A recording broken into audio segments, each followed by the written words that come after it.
اور تم مجھے 2 دانتوں کے دراز میں بٹھا کر منہ بند کر کے لے اڑو۔ سانپ نے کہا بہت بہتر ہے، چنانچہ ایسا ہی کیا گیا۔ شیطان ہوا بنا، سانپ نے منہ کھولا، یہ اس کے منہ میں جا بیٹھا۔ سانپ اسے لے کر جنت میں داخل ہو گیا۔ وہاں پہنچ کر شیطان نے سانپ کو شجرہ خلد دکھا کر رخصت کر دیا۔ ناظرین، یہ وہی شجر تھا جس کے قریب بھی پھٹکنے کی آدم علیہ السلام کو اجازت نہیں تھی۔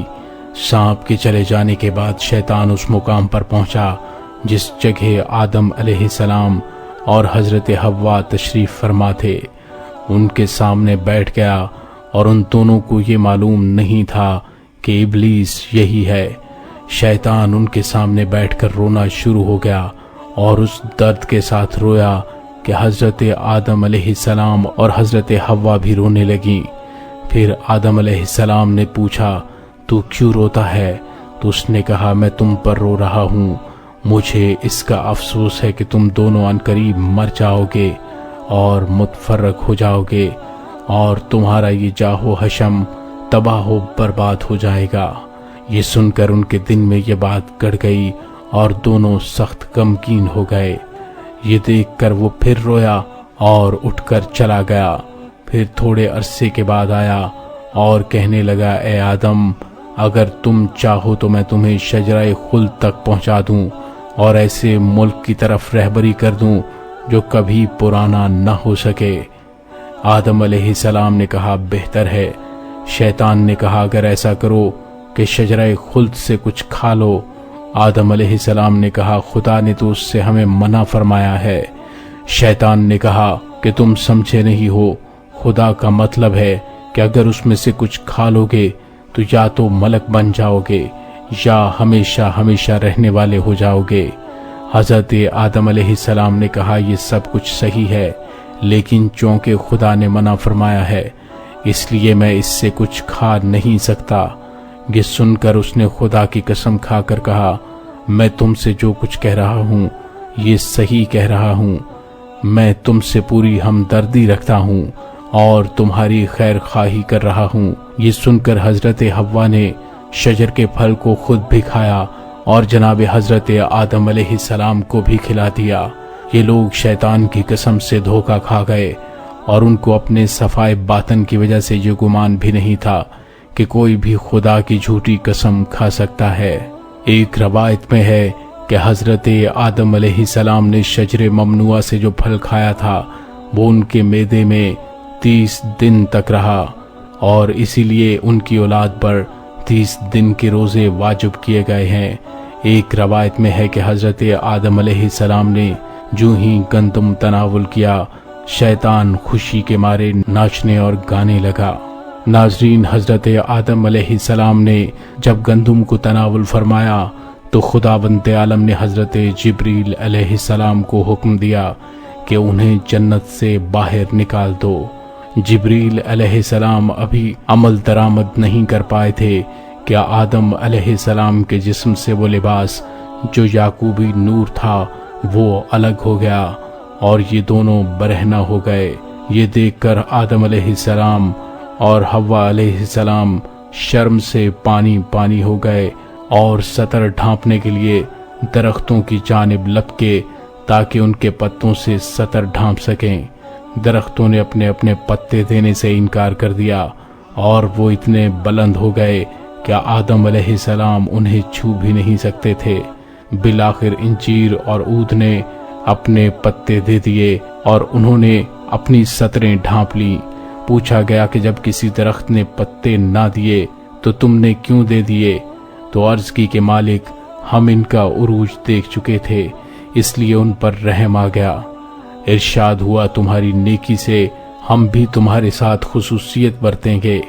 انجیر سے فرمایا تمہارے درخت شگوفے لائیں گے تب بھی پھل دیں گے اور تجھے شگوفے لانے کی ضرورت نہ پڑے گی، تجھے یوں ہی پھل ملا کرے گا، لیکن چونکہ تو نے مجھ سے بغیر دریافت کیے پتے دے دیے لہٰذا اچھے لوگ تجھے منہ نہیں لگائیں گے، یعنی تیری ٹہنی سے مسواک تک نہیں کریں گے۔ اور عود سے فرمایا کہ تیرے سارے جسم میں خوشبو بھر دوں گا، لیکن چونکہ بلا اجازت پتے دیے، لہٰذا جب تجھے آگ لگا دی جائے گی تب خوشبو برآمد ہوگی۔ ناظرین، اس کے بعد حضرت آدم و حوا جنت سے باہر آئے اور ساتھ ہی شیطان، مور اور سانپ کو بھی نکال دیا گیا اور انہیں نکال کر زمین کی طرف پھینک دیا گیا۔ حضرت آدم علیہ السلام نے روانگی کے وقت جناب جبریل علیہ السلام سے خواہش کا اظہار کیا کہ مجھے اتنا موقع دیا جائے کہ میں ملائکہ سے رخصت ہو لوں، کیونکہ مجھے یقین ہے کہ دوبارہ ان سے ملاقات نہیں ہوگی۔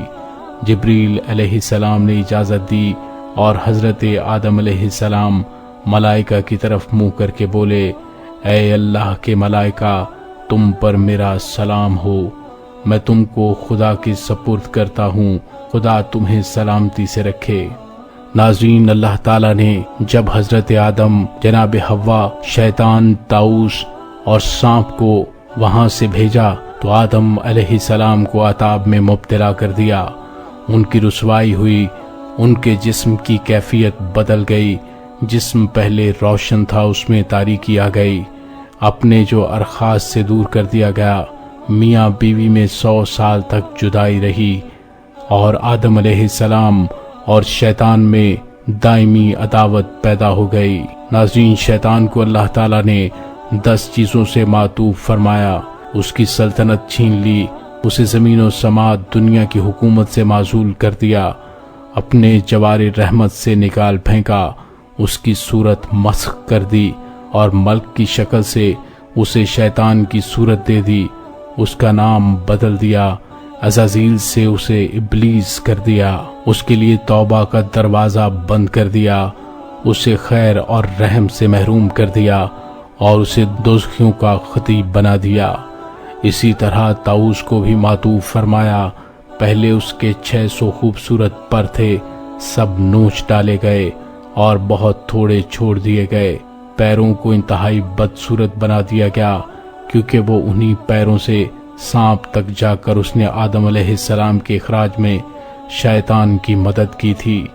اسی طرح سانپ معطوف کر دیا گیا اور یہ جنت کے خوبصورت ترین چوپایوں میں تھا، اس کے اونٹ کی طرح 4 پاؤں تھے، خدا نے سب کو مسخ کر دیا، پاؤں چھین لیے، پیٹ کے بل چلنا اس کے لیے قرار دیا، غذا اس کی مٹی بنا دی، اور جس جگہ شیطان اس کے منہ میں بیٹھ کر جنت میں گیا تھا اس کی جگہ زہر کی تھیلی لگا دی، اور بنی آدم کو اس کا ایسا دشمن بنا دیا کہ وہ جہاں دیکھتا ہے اس کو مار ڈالنے کی کوشش کرتا ہے۔